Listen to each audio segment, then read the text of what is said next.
Bonjour, dans ce troisième podcast proposé par la chaire de l'économie industrielle de l'émergence en Afrique, affilié à un laboratoire de recherche affilié de l'Université Mohammed VI et Polytechnique. Dans ce troisième podcast, nous vous proposons de faire un diagnostic succinct et intelligible de la situation de l'économie marocaine durant la période récente. Donc, comme sous-titre à notre podcast, proposons comme une forme de question. En réalité, on se pose la question, est-ce qu'on est en présence d'un nouveau cycle vertueux? Alors, l'objectif de ce podcast est de proposer un menu qui est à la fois succinct et intelligible de ce qui est à retenir, que ce soit en termes de chiffres ou bien en termes de faits économiques. Alors, le menu ce podcast sera évidemment, lorsqu'on parle de diagnostic économique, on va commencer par le commencement qui est tout simplement la croissance économique. Alors, quelle est la situation de la croissance économique en Maroc pour 2025, l'année en cours? Alors, lorsqu'on prend les différentes prévisions ou pronostics faits par les différents instituts, entités qui font régulièrement des diagnostics, on voit que le Maroc et les FMI accordent une prévision, une croissance de 3,9% pour le Maroc en 2025, largement supérieure à la croissance des pays émergents, ce qui est quand même à signaler et à retenir, et puis évidemment largement supérieur aux pays avancés et à la moyenne du monde. Alors lorsqu'on regarde par rapport aux autres centres de diagnostic économique, nous avons la Banque mondiale qui nous attribue un taux de croissance de 3,6% en 2025, presque identique à celui que le FMI propose. Mais lorsqu'on regarde du côté des prévisions les plus récentes pour la croissance en 2025, on voit que effectivement la croissance est largement dynamique, ou plutôt plus dynamique par rapport aux pronostics du FMI et de la Banque mondiale. Donc le Haut Commissariat au Plan fait une prévision de 4,4% pour 2025, alors que la Banque centrale fait une prévision de 4,6%. Donc on est plutôt s'accorde vers le même niveau de croissance économique en 2025. Donc ce niveau-là de croissance pour 2025 est un niveau élevé. Lorsqu'on regarde un peu de façon rétrospective et l'historique de la croissance marocaine, pour retrouver ce niveau, ce taux similaire, on commande remonter vers la décennie 2010 pour retrouver des taux aussi importants que celui qui va être réalisé en 2025. Donc il y a quand même une croissance élevée à signaler. La deuxième remarque qu'on peut faire au niveau de la croissance, c'est qu'au-delà du fait qu'il soit élevé, il est quand même une croissance qui est en accélération. Alors pour preuve, nous donnons une illustration concernant le premier trimestre. Alors que la prévision qui a été donnée pour le premier trimestre en janvier 2025 par le ACP était de 3,5%. Lorsqu'ils ont mis à jour leur modèle, ils ont quand même remonté vers 4,2% au mois d'avril, toujours pour les premiers trimestres 2025. Et l'observation faite par les comptables nationaux a remonté la croissance au premier trimestre jusqu'à 4,8%. Donc vous voyez que c'est tellement en accélération que les prévisions n'arrivent pas à suivre assez tardivement la croissance réelle observée par les comptes nationaux. Donc tout ça pour nous faire dire que voilà, on est quand même, dans cette situation-là, on est quand même en présence d'un nouveau cycle de croissance qui est installé. Et là, on le voit lorsqu'on regarde un peu du côté du cycle de croissance du PIB. On voit donc que nous avons un début de croissance un début d'un cycle de croissance parce qu'elle a une pente positive. Donc, nous avons un cycle de croissance positive qui s'est installé depuis fin 2022. Donc, qu'est-ce qui fait que nous avons ce cycle de croissance? Alors, la première interrogation qui se pose, c'est de s'intéresser sur l'origine sectorielle de cette croissance. Évidemment, on est toujours l'empreinte d'erreur du secteur agricole, parce qu'il y a une forte dépendance de la croissance globale du secteur agricole, quelle que soit la conjoncture de ce secteur.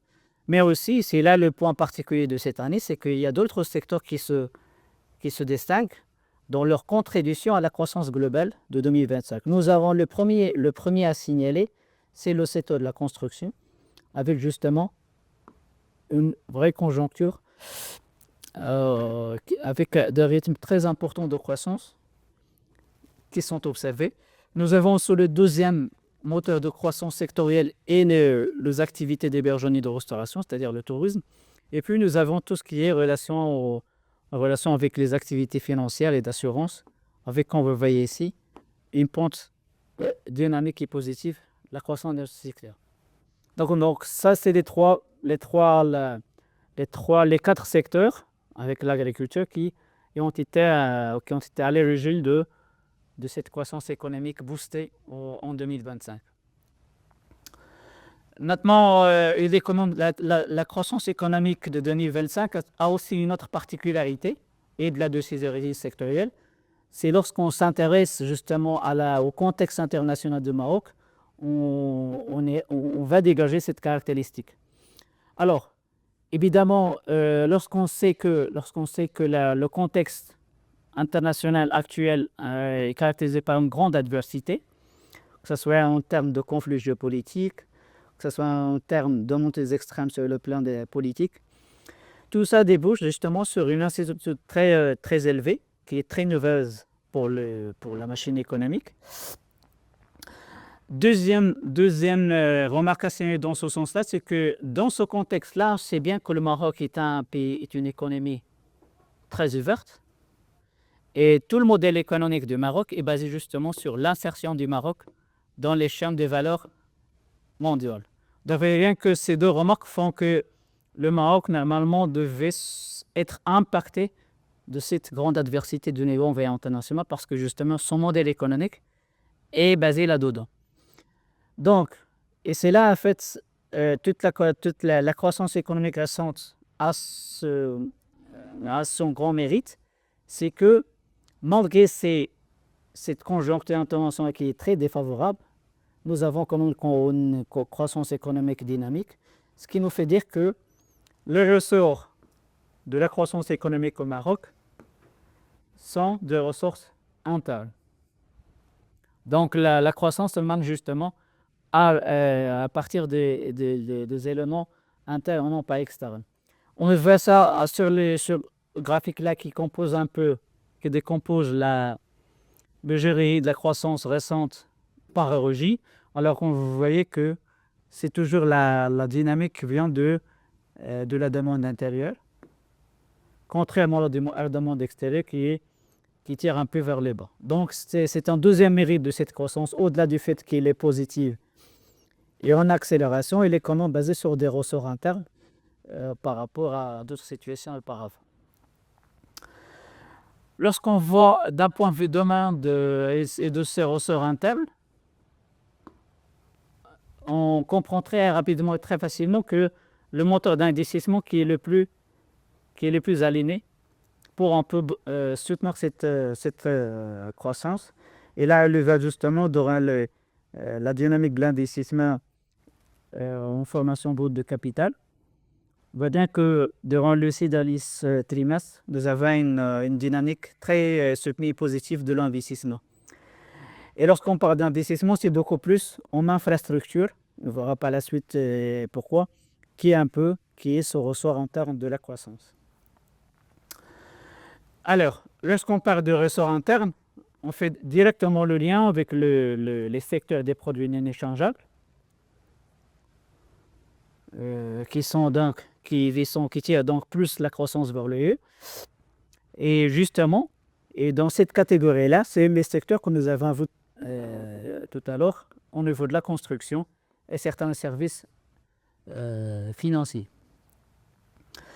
Donc, le diagnostic avec lequel on peut conclure au niveau de la croissance, c'est que nous avons une croissance positive, dynamique et soutenue qui émane des ressorts rentables qui sont l'investissement principalement en infrastructure, et c'est malgré un contexte international qui est très peu porteur pour l'économie nationale. Donc on évolue dans un système très, très difficile. Donc le deuxième chapitre de notre diagnostic, ça portera sur l'inflation, la deuxième variable qui est très importante sur le plan macroéconomique. Alors sur ce terrain-là, nous avons une inflation qui est faible, qui est de moins de 2%, qui généralement, vous avez ici la situation ici. Nous avons une faible inflation qui est en conformité avec les bonnes cibles admises par les banques centrales de par le monde. Donc un deuxième constat, c'est que c'est une inflation faible qui a retrouvé en fait les niveaux d'autrefois. Pourquoi je dis ça? Parce que justement à partir de 2021, avec les problèmes qui ont secoué les chaînes des valeurs mondiales, nous avons justement constaté que tout le monde a constaté et même fait les frais d'une hausse très importante de l'inflation au Maroc depuis fin 2021 jusqu'à fin 2022. Donc à partir de là, nous avons une correction donc, qui a fait qu'au final, nous avons retrouvé les niveaux d'avant, après avoir atteint des niveaux d'inflation qui sont tellement élevés et qui rappelait justement la phase du point d'ajustement structurel. Alors ça c'est très important un peu de le constater a posteriori, parce que justement lorsqu'on était là, il y avait deux thèses sur le mécanisme qui un peu façonne l'inflation au Maroc. Alors il y a la première optique, c'est l'optique que je qualifie d'optimiste, selon laquelle l'inflation, malgré son augmentation, devrait normalement retrouver son rythme d'avant, c'est-à-dire un rythme d'équilibre. Okay? Alors tout ça, l'optique optimiste, il va justement sur le fait que la contradiction après un choc de la Covid, normalement, tout va retrouver son niveau d'équilibre auparavant, et surtout avec la synchronisation internationale, on va retrouver le niveau d'avant. Donc, après coup, a posteriori, on peut dire que cette vision-là optimiste, finalement, était la bonne parce qu'elle a retrouvé le niveau d'inflation avant. Par contre, il y avait une deuxième optique dans le débat sur les ressorts de l'inflation au Maroc, et c'est l'optique pessimiste, selon laquelle, attention, la hausse de l'inflation, normalement, devrait continuer parce que, justement, les conditions d'offre ne vont pas évoluer, justement parce que nous avons un problème de changement climatique qui s'installe de plus en plus et qui va faire que, surtout au niveau des produits agricoles, on va toujours avoir de moins en moins d'offres sur le marché et donc des prix de plus en plus élevés.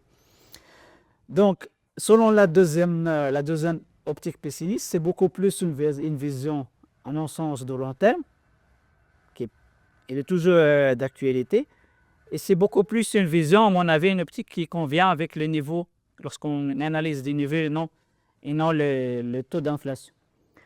Pourquoi je dis le niveau? Parce qu'il faut bien faire la différence en termes d'inflation, c'est que malgré qu'on a retrouvé le niveau de moins de 2% raisonnable, il faut d'ailleurs se dire que malgré cela, les prix restent encore supérieurs par rapport à leur niveau d'avant ce cycle inflationniste.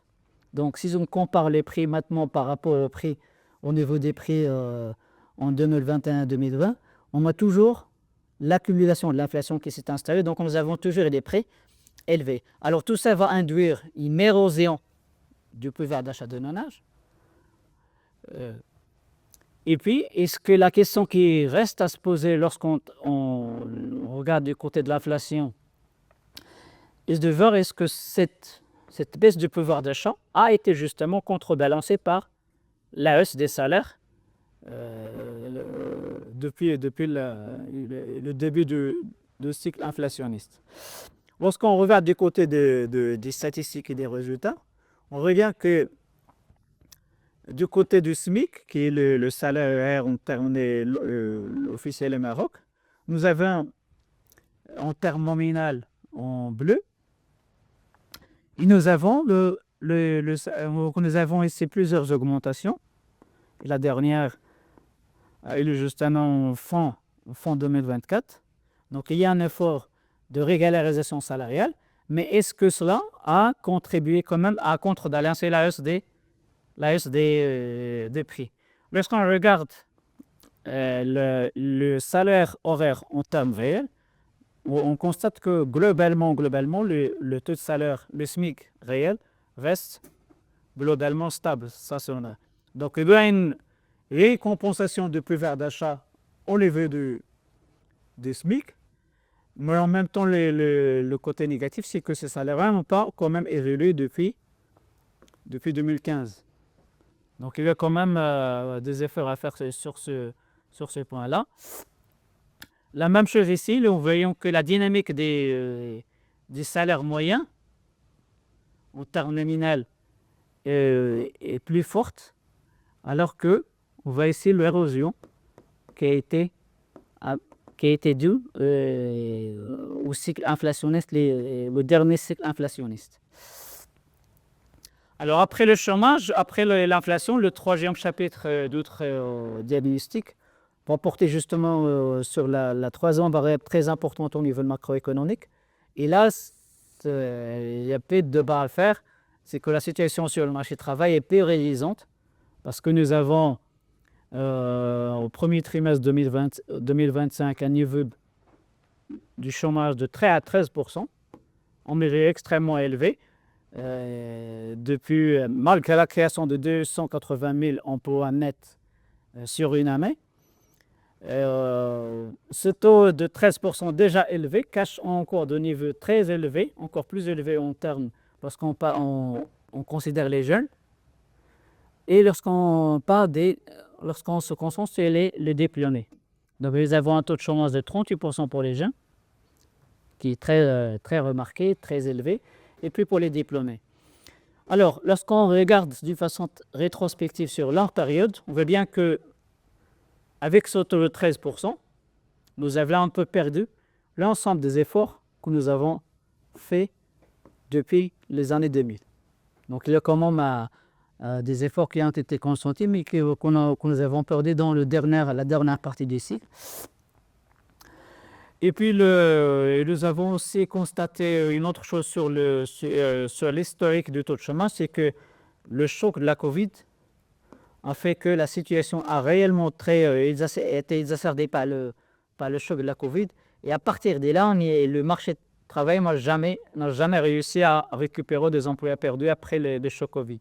Donc, lorsque nous avons la reprise du chômage qui commence à partir de 2013, qui a été exacerbée par le choc de la Covid, et à partir de là, nous avons la continuité de l'âge du chômage après cette période post-Covid, et donc il n'a pas pu récupérer les emplois perdus durant la pandémie de la Covid-19. Alors, évidemment, lorsqu'on met en perspective l'inflation et le chômage, nous avons d'un côté une inflation faible, digne d'un pays développé, mais ici, vous avez un chômage extrêmement élevé. Alors, on peut se poser la question, est-ce que c'est une caractéristique structurelle de l'économie marocaine? Ce qui est sûr, c'est que de notoriété publique que la croissance économique au Maroc est peu créatrice d'emplois. Ça a beaucoup de raisons qu'on peut exposer. Et puis, nous avons aussi l'origine qui peut, là c'est discutable, cette situation-là, ça peut aussi émaner d'un mauvais arbitrage des politiques publiques en faveur de l'inflation, mais qui pénalise un peu l'économie marocaine en termes de chômage.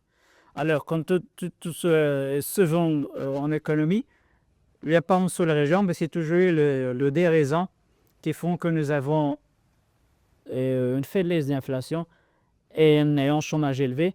Donc, les deux raisons, c'est les structures économiques et les arbitrages des politiques économiques. Alors, justement, lorsqu'on parle d'arbitrage, la politique dont il est question lorsqu'il s'agit d'arbitrage entre inflation et chômage, c'est tout simplement la politique monétaire. Alors, ce que nous avons constaté au début de 2025, c'est que la politique monétaire a été accommodante parce qu'on est un assouplissement des taux a eu lieu ces derniers mois. Nous avons aussi constaté que pour cette raison-là, avec la baisse des taux, nous avons des crédits en hausse. Alors, évidemment, pour des raisons d'offres, parce que nous avons les deux et de même, parce que nous avons eu une baisse des taux, mais aussi pour des raisons d'activité qui font qu'il y a un besoin, surtout au niveau des investissements, donc un effet de demande. Et puis, dans tout ça, dans un contexte de confiance des investisseurs, pourquoi la confiance des investisseurs? Parce que sur le marché des capitaux, on est de la bourse de Casablanca, qui est un proxy de cette confiance des investisseurs. Nous avons des taux des évolutions favorables très, très remarquées, alors des taux de rendement qui dépassent les 30%. Alors, le dernier chapitre de notre diagnostic, ça va se focaliser sur les soldes budgétaires, les soldes macroéconomiques. Alors, le premier dont il est question sera le solde externe. Alors, ce qui a été constaté pendant les premiers mois de 2025, c'est que nous avons assisté à un creusement du déficit commercial, de la balance commerciale. Évidemment, ça c'est tout à fait naturel avec la vigueur de la demande interne. On a bien dit que la croissance a été tirée par des ressorts internes. Mais c'est parce qu'il y avait des exportations où la dynamique est faible, justement parce que l'environnement international n'est pas très porteur. Alors, fort heureusement, ce creusement a été contrebalancé par des recettes de voyage en dynamique, avec aussi en contrepartie en vol positif, je veux parler de transfert en euros, malgré que c'est en moindre mesure par rapport aux recettes de voyage. Alors, résultat final, c'est que nous avons un solde de la balance commerciale, balance courante qui reste maîtrisable, avec des niveaux assez moins problématiques que par rapport à ce que nous avons constaté durant les trimestres d'avant. Donc, nous avons des pronostics de solde au courant de à moins 1,5 jusqu'à moins 2% de PIB, ce qui n'est pas très problématique. Alors, ce solde courant, justement, et après, ça c'est le deuxième niveau, c'est que ce solde courant est financé par la dynamique de l'investissement direct étranger et par les financements du trésor, externe du trésor. Alors, tout ça, évidemment, ça traduit que la situation au niveau de la balance de paiement est courante. Cela traduit évidemment une situation globalement non problématique. Et in fine, ça traduit un peu la confiance des investisseurs internationaux. Et son corollaire très important pour le cas du Maroc, c'est que les réserves de change se sont consolidées. Donc, il n'y a pas de problème à ce niveau-là. Le deuxième solde important au niveau macroéconomique, c'est le solde budgétaire. Donc, le premier élément qu'on peut dire sur le solde budgétaire, c'est qu'à moyen terme, il y a quand même un effort sur les diagnostics qui ont été faits par le centre d'analyse. Nous avons une consolidation à court et moyen terme qui est attendue, avec un retour, avec un solde budgétaire qui va quand même atteindre les normes de 3%, voire 2026 et 2027, et avec un endettement qui ne va pas poser problème pour le moment. Donc, il va se stabiliser entre 60 et 70% de PIB. Tout ça, évidemment, cette situation de consolidation vient du fait que justement, on s'attend à une amélioration des recettes fiscales par la suite parce que justement, il y a des efforts qui ont été faits au niveau de l'assiette et au niveau du recouvrement.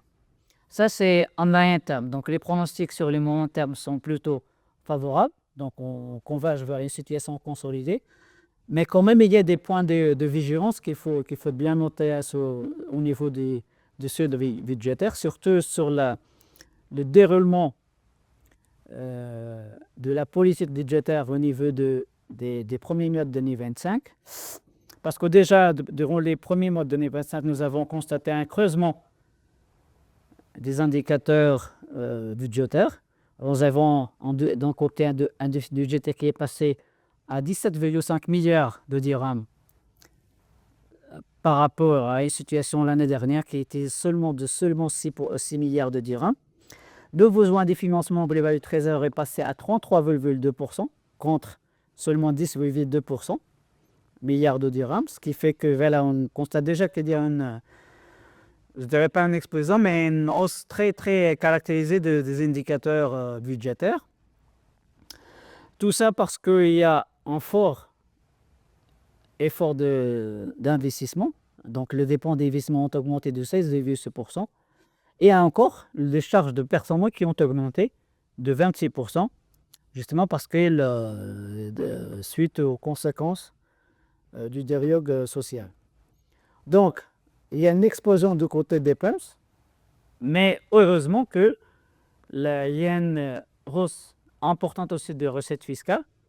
Mais cette hausse des recettes fiscales n'arrive pas justement à compenser la hausse plus importante de dépenses. Et donc, nous avons un creusement de déficit budgétaire durant le premier mois de 2025. Donc, la conséquence directe de tout ça, c'est que la dette de trésor a augmenté de 4% durant les premiers mois de 2025. Avec justement une caractéristique très importante à signaler pour les premiers mois de cette année, avec un recours très dynamique de l'endettement extérieur, contrairement à l'endettement intérieur qui est plutôt modéré parce que justement, si la dette du Trésor a augmenté de 4%, l'endettement extérieur du Trésor a augmenté de 11%.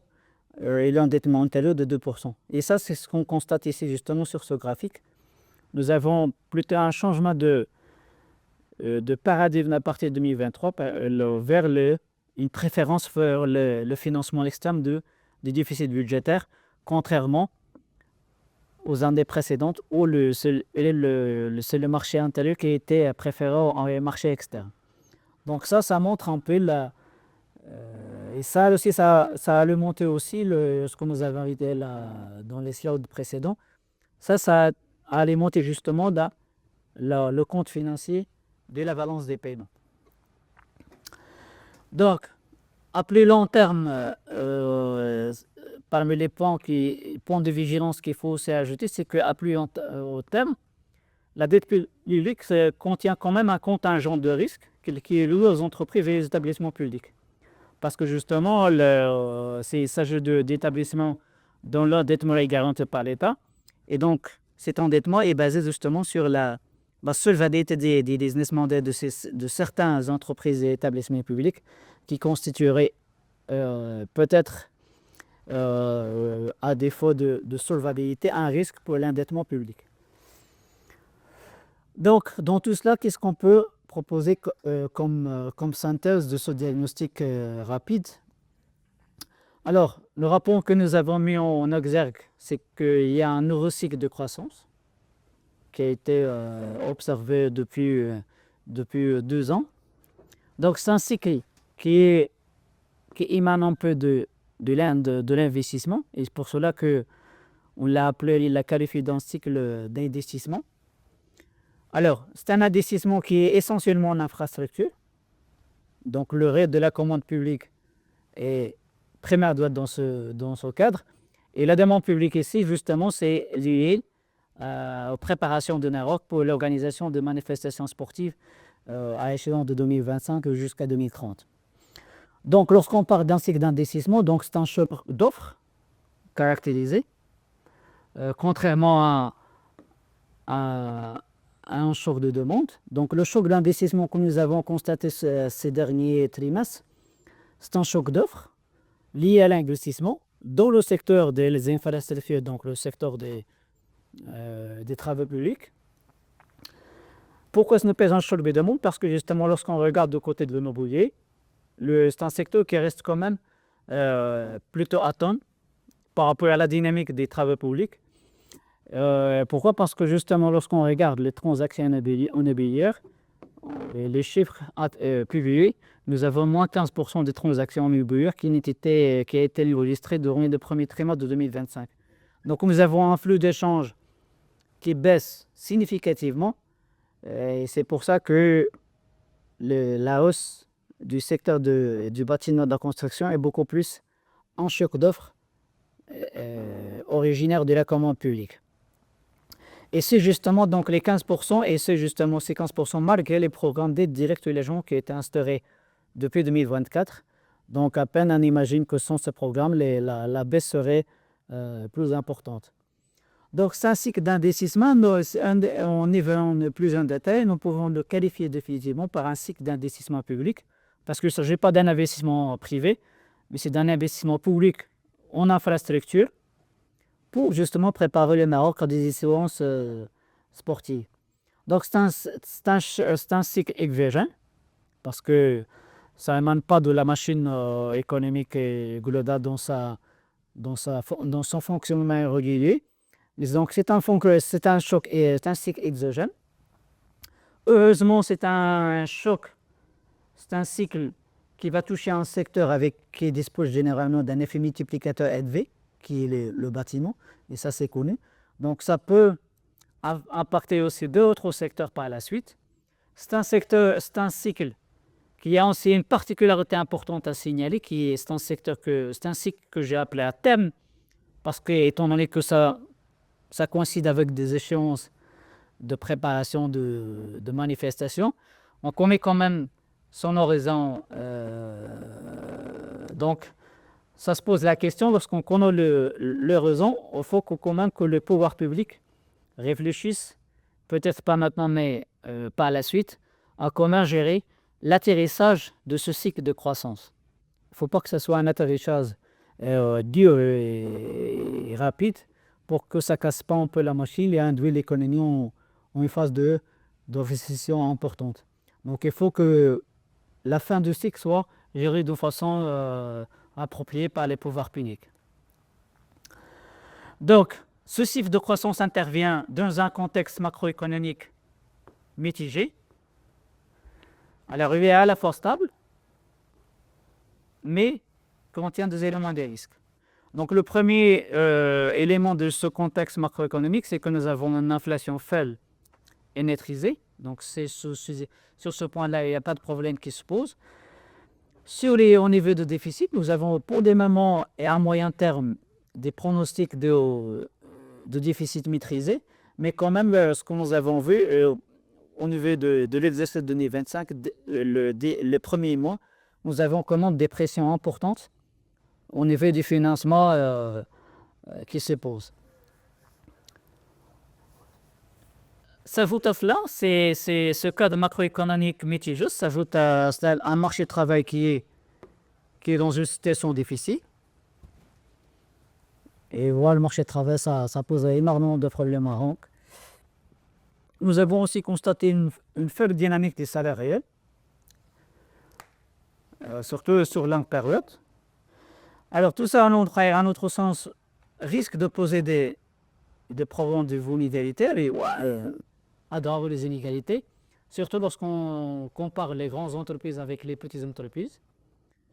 Et puis lorsqu'on regarde un peu les partages de la valeur ajoutée entre les profits et les revenus de travail, tout ça, ça pose un peu des questions quant à justement à l'aggravation des inégalités relatives à ce cycle de croissance observé.